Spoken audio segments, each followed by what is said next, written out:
Welcome everyone, my name is Michael Burston. I'm Managing Director of Kimberley Road Diamonds. It's my great pleasure to introduce Peter McNally to you today. He's Managing Director and founder of Indiamore Diamond Holdings.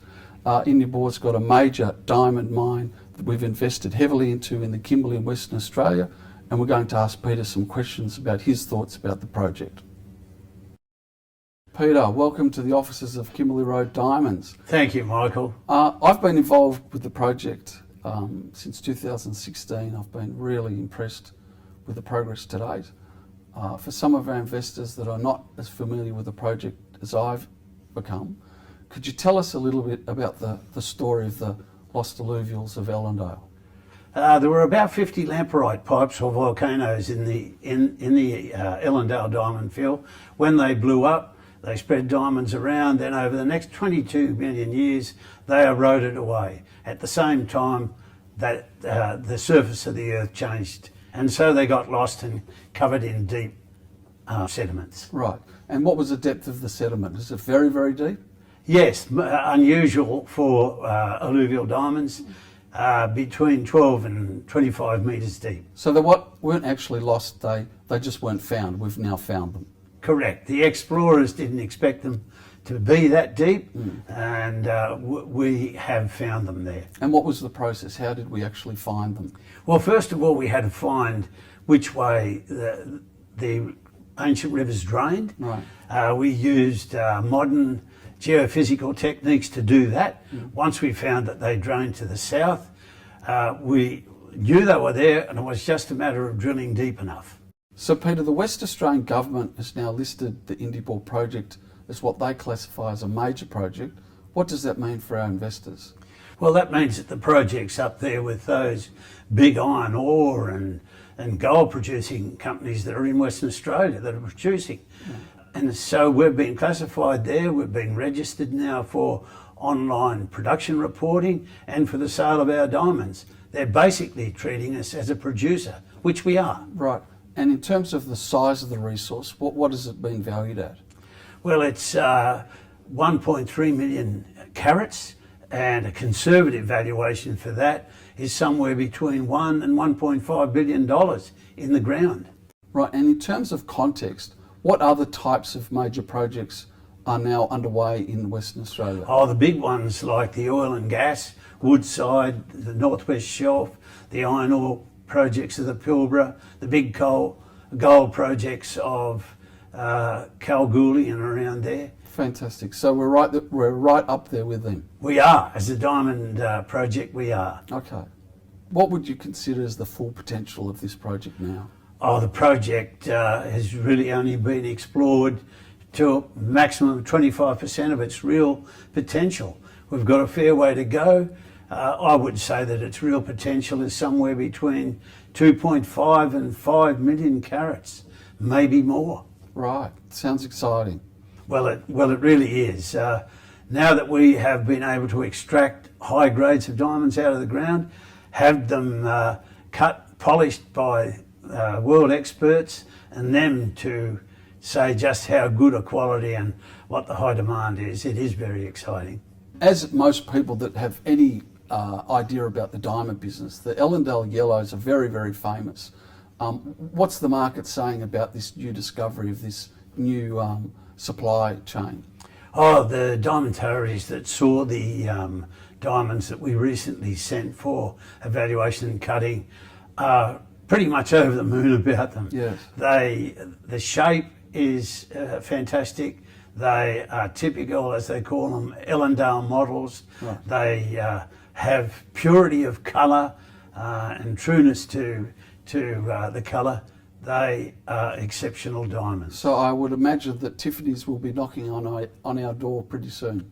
I'd say Tiffany's would be certainly very interested. They've expressed interest in them. Already? As have, yes. Right. Yeah, as have a number of other buyers. Yes. That have not had them available to them. They're excited about having them available. Good, I'm glad. We're excited and they're excited. That's what we want. Peter, we know that some of the Indiamore people have been in Antwerp recently. What was the real understanding or appreciation of what we've got in Antwerp? Oh, the Antwerp people were so pleased to see them. They've not been available to them on the market because Tiffany did have almost a monopoly on them. To see these excellent rare diamonds now becoming available again has been very exciting for them. Well, we've all seen some of the finished product, and we must all agree they absolutely look extraordinary. Yes, they do. The purity of colour of the yellow ones, and even the colour of some that they're now calling blonde, and the colourless ones. They are beautiful gems. They're round. Yes. They're dodecahedrons. That's what their technical terminology is. Yes. But that means that they're round And valuable. and valuable and easy to cut. Okay, Peter, so that's the background. So when do we officially start mining and making some money?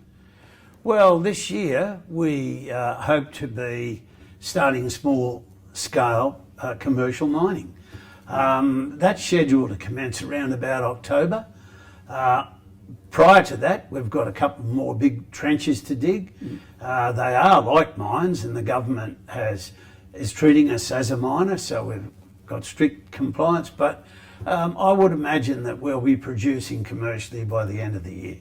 So, in the greater vernacular, I want you to tell me, show me the money. What's the exit strategy? Well, first of all, we need to double the value of this project. It's not been going long. We've achieved an enormous amount in the 3 years we've been on the ground. In another 12 or 18 months, I expect we'll at least double the value. Right. Once we've doubled the value, then there are a number of options. A trade sale, an IPO, or we could go into production. Ourselves. Go into production ourselves and make a very good profit. So without holding you to it, if we were to trade sale, who do you think would be the target buyer? Oh, well, you'd have to consider the big companies like De Beers and Rio Tinto and maybe Al Rosa, Right. but certainly one of the big diamond companies. So there'd be a lot of interest. Oh, there is Already interest growing. Okay, fantastic. That's a great answer. Peter, tell us about the current capital raise. We're only looking to raise 4.5 million. Doesn't sound like a lot for a diamond mine. What are we going to use the money for? Well, we've been fairly astute in what we've done to date, and the money that we have spent, we've put in place the infrastructure we need to move to small scale production, so that's done. And we've done a lot of the exploration work. The money that we're raising this time will be put into trenching or mining the diamonds. Right. And we expect to recover quite a few for sale. Right. Peter, when you say we want to double the size of the resource, will that be done with this $4.5 million? I expect it will be.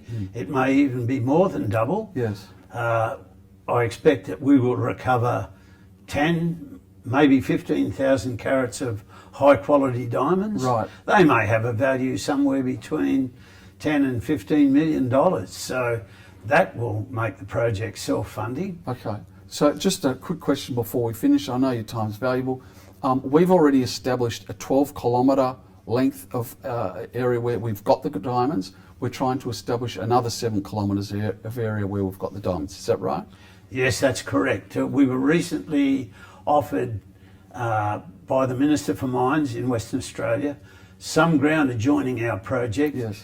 That was in the old Ellendale mining lease. Right. And that will add a substantial amount of alluvial resource to our project. Right, right. Well, it sounds very exciting. Thank you again for coming in.